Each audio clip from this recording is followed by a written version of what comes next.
சொல்லுக்கெல்லாம் எழுத்துக்கெல்லாம் முதல் எழுத்து ஆ என்று சொன்னாள். இன்று சொல்லுக்கெல்லாம் முதல் எழுத்து ஆ என்று சொன்னாள். இந்த உலகத்திற்கே முதன்மையானவன் கடவுள் என்று சொன்னவரை வணங்கி நடுவர்களே, இங்கு எல்லாரையும் வணங்கத்துக்கு முன்னாடி என்னுடைய காதலையும் நான் வணங்கியான். ஏன் தெரியுமா? நான் பிறப்பதற்கு முன்பே என்னவள் என் தாயின் கருவறைக்குள் பிறந்திருந்தாள். என் சுவாசம் வருவதற்கு முன்பே அதன் மூச்சாக மாறியிருந்தாள். என் இதயம் வருவதற்கு முன்பே அதன் துடிப்பாய் மாறி இருந்தாள். என்னவள் யார் தெரியுங்களா? என்னுடைய காதலி தமிழ். அவளை வணங்குவதில் பெருமை எனக்கு. ஏன் அவளை வணங்குறது புரியணும். ஏன் தெரியுங்களா? இன்று இங்கனம் நம்ம எல்லாம் இன்று முன்னாடி நான் பேசிருக்கேன்னு சொன்னா என் காதலின் காரணமாக மட்டும்தான் என்பதை அடித்து புரிவிட்டு அற்புதமா அக்கா பேசுறாங்க. நியூஸ் பேப்பர்ல திருக்குறளே சின்னதா தான் போட்டிருக்காங்க. நீங்களே சொல்லிட்டீங்க. சின்னதா போட்டிருக்க கூட எங்க கண்ணுக்கு தெரிந்து நானே படிக்க போறோம். சாமதான் முன்னாடி பெருசா போட்டிருக்காங்க. குரலை சின்னதா தான் போட்டிருக்காங்க. அதையே நீங்களே உணர்ந்து விட்டீர்கள். நடுவர்களே, 2 மாதத்துக்கு தான் மாணவர்கள் படிக்கிறார்கள். ஏன் தெரியுமா? எந்த கொஸ்டின் பேப்பர்லையும் பொருளை கொடுத்துட்டு திருக்குறளை எழுத சொல்றது கிடையாது. திருக்குறளை கொடுத்துட்டு பொருளை எழுத சொல்றது கிடையாது. 3 வரி கொடுத்துட்டோம், 4 வரி கொடுத்துட்டோம், மீதி 3 வரிகள் எழுத சொல்றாங்க. அப்படி இருக்க எப்படி பொருளை மட்டும் படிச்சுட்டு குறளை எழுதுவோம்?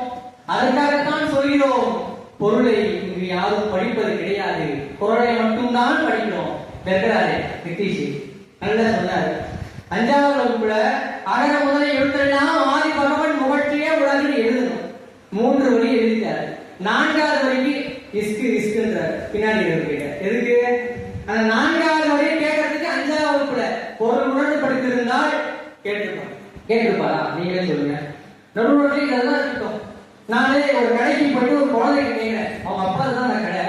இந்த குழந்தைக்கு கேட்கிறேன், ஏதோ ஒரு பொருளை சொல்லுப்பா, நம்ம அப்பா அங்க இருந்து தம்பி சொல்லுவான்னு சொன்னான்.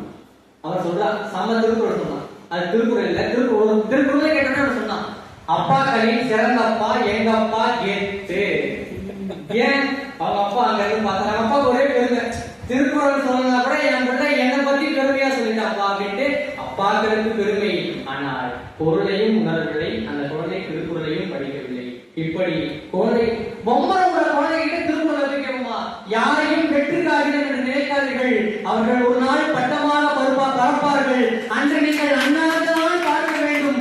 பொம்மரோட குழந்தை ஒரு நாள் போயிட்டு இங்க ராக்கெட் வருமா? நீங்க பொம்மரோட குழந்தைங்க திருக்குறளை கேட்கணும்னு நினைக்காதீங்க. ஏன் கேட்கிறோம்னா, பொம்மரோட குழந்தைக்கு கூட திருக்குறள் தெரியணுன்றதுக்காக தான் பொம்மரோட குழந்தைங்க கூட நாங்க திருக்குறளை கேட்கிறோம். அதற்காக நீங்கள் அதான் சொன்னாங்க, தீயினால் சுட்ட புண் உள்ளாரும் ஆறாவே நாவினால் சுட்ட வலி. 2 அடி அம்மா, நீங்க 2 அடி அடிச்சதா கூட நான் அதை பெருசா எடுத்துக்க மாட்டேன். உங்க நாவுனால 2 திட்டு என்ன திட்டிட்டீங்கன்னா என் வாழ்நாள் ஃபுல்லா அதை என்னால நினைச்சுக்கிட்டே இருக்க முடியாது, அதை என்ன குத்திக்கிட்டே இருக்கும்னு சொல்லி திருவள்ளுவர் அழகாக சொல்லியிருந்தார். அதை நீங்களும் சொன்னீர்கள், நான் ஒத்துக்கொள்கிறேன். ஆனால் இன்று குழந்தைகிட்ட அதை சொன்னா புரிந்து கொள்ள மாட்டார்கள். அதற்காகத்தான் தெய்வப்புலவர் என்ன செய்திருந்தார் தெரியுமா? திருக்குறளை கூட்டி விட்டார். கூட்டாக சாவியை பொருளுக்குள் வைத்துவிட்டு அந்த குழந்தையை பெரியதாக ஆனதற்கு பிறகு அந்த சாவியை தேட வேண்டும். பொருளுக்குள் அந்த சாவியை தேட வேண்டும் என்பதற்காகத்தான் திருக்குறளை கூட்டாக கூட்டிவிட்டு சாவியை பொருளுக்குள் வைத்து விட்டார். 1330 குறளும் கூட்டுத்தான். கோடிக்கணக்கான சாவிகள் அந்த பொருளுக்குள் தான் இருக்கின்றது. அதை அனைவரும் உணர்ந்து கொள்ள வேண்டும். ஏன் நாங்கெல்லாம் மனப்பாடம் பண்றோம்? சின்ன வயசுல கூட்ட மனப்பாடம் பண்றங்க, சாவியை எதிர்காலத்துல தேடணும். அதற்காகத்தான் இன்னும் சொல்லிக் கொண்டிருக்கிறோம். குழந்தைகளை நீங்கள் படித்து பூர்த்தி வைத்திருக்கக்கூடிய பூர்த்தி வைத்த மனப்பாட திருக்குறளை பெரிய காலத்துக்கு அப்புறம் தரங்க, சாவியை வச்சுட்டு எங்களின் மூலமாக படிங்கன்னு நாங்க சொல்றோம். அண்ணன் அழகா சொன்னாரு, தெரியாம வந்து உட்கார்ந்துட்டீங்களே, தெரிந்துதான் உட்கார்ந்து இருக்கின்றோம், மனப்பாடம் தான் செய்தோம். அனைவரும் திருக்குறளை சின்ன வயதில் மனப்பாடம் தான் செய்தோம். திருக்குறளை கூட்டி வைத்தார். திருக்குறளில் 1330 சாவியை 1330 வைக்கவில்லை. கோடிக்கணக்கான சாவிகளை பொருளாக வைத்துவிட்டு அந்த திருக்குறளில் இருக்கக்கூடிய ஒற்றை சாவியை தேட வைத்துக் கொண்டிருக்கின்றார். இன்றும் உங்களுக்குள் தான். நீங்கள் எல்லாம் அதை புரிந்து கொள்ள வேண்டும். அழகாக சொன்னார். இந்த திரைப்படத்திலும் காதல் கதையை திருக்குறளில் இணைத்தார் அழகாக. வானத்தில் பறக்குது வெள்ளை புறா, நிதிஷ் மனதில் இன்னும் கூட பறக்குதுங்க காதல் புறா. அதனாலதான் திரைப்பட காதல் படத்தை திருக்குறளில் இணைத்திருக்கிறார். திரைப்படத்தின் காதல் அல்லங்க திருக்குறளின் காதல், அது வேறு, அது வேறு. கள்ள காதல் கிடையாது திருக்குறளின் காதல். காதலிப்பவர்களும் சரி, காதலால் கைவிட்டவர்களும் சரி, நீங்கள் நட்பாக இருந்தாலும் சரி, பிறருடன் உறவாக பகிர்ந்தாலும் சரி, யாராக பெரியவர்களாக இருந்தாலும் சரி, அனைத்திற்கும் திருக்குறளில் விடை உண்டு. அது பொருளிலிருந்து படிப்பவருக்கு தெரியும். நீங்கள் படித்திருக்கிறீர்கள் என்பதை நீங்கள் பேசியதிலே நாங்கள் உணர்ந்து விட்டோம். நிச்சயமாக அனைவரும் உணர்ந்து விட்டோம். இங்க தென்காசி பக்கம் ஒரு பட்டிமன்றத்துக்கு போகும்போது ஒரு கார்டுல எழுதியிருந்தீங்க, என்ன தெரியுங்களா? உயரமானது எவரெஸ்ட், உயர வேண்டும் என்றால் நெவர் ரெஸ்ட். அதுதாங்க திருக்குறள். நீங்கள் உயர வேண்டும் என்றால் எவரெஸ்ட், நீங்கள் திருக்குறளை படிக்க வேண்டும் என்றால் உங்களுக்கு நெவர் ரெஸ்ட். ரெஸ்டே இல்லாமல் படிக்கக்கூடியது ஒன்று திருக்குறள் மட்டும்தான்.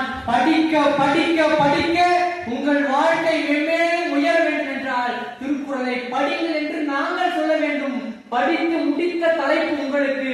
படித்தவர்களை பற்றி தான் நீங்கள் பேச வேண்டும், படிக்கக்கூடியதை பற்றி நீங்கள் பேசக்கூடாது. நாங்கள் தான் நீங்கள் படிக்க வேண்டும் திருக்குறளை, நீங்கள் படித்து பொருளை உணர வேண்டும் என்பதை நாங்கள் சொல்ல வேண்டும். ஏன் தெரியுமா? இந்த சமுதாயம், இந்த மாணவர்கள் பொருள் உணராமல் தான் படிக்கின்றார்கள் என்பதை உணர்த்தி பொருளை உணர வைக்கத்தான் நாங்கள் இங்கு உட்கார்ந்திருக்கின்றோம். பொருள் உணர்ந்து படிப்பதற்கு சொல்வதற்காக நாங்கள் உட்காரவில்லை. பொருளை உணர்ந்து படித்தவர்களுக்கு நாங்கள் சொல்லவில்லை. மனப்பாடம் செய்து அந்த பூட்டை திறப்பதற்காக நாங்கள் உட்கார்ந்து திறக்க வைத்துக் கொண்டிருக்கின்றோம். இறுதியாகவும் கடைசியாகவும் என்றும் பூட்டை திறப்போம். சாவியாக நாங்களும் நினைந்து சாவியை தேடுவதற்காக என்பதை சொல்லிக்கொண்டு நடுவோட்டிலே நிறைவாக பேசுவதும் எழுதுவதும் நன்மைக்காக, பெருமை பெற்றால் அதை உதவும் நாட்டுக்காக, அறிவு பெற்றதற்காக, ஆய்ந்து பார்க்க வேண்டும் அதற்காக, பெருமகள் புரிவோம் பெரிதாக. இன்று தெய்வ புலவர்களுடைய திருக்குறள் பொருளுக்காக வாய்ப்பு கிடைத்தது வரமாக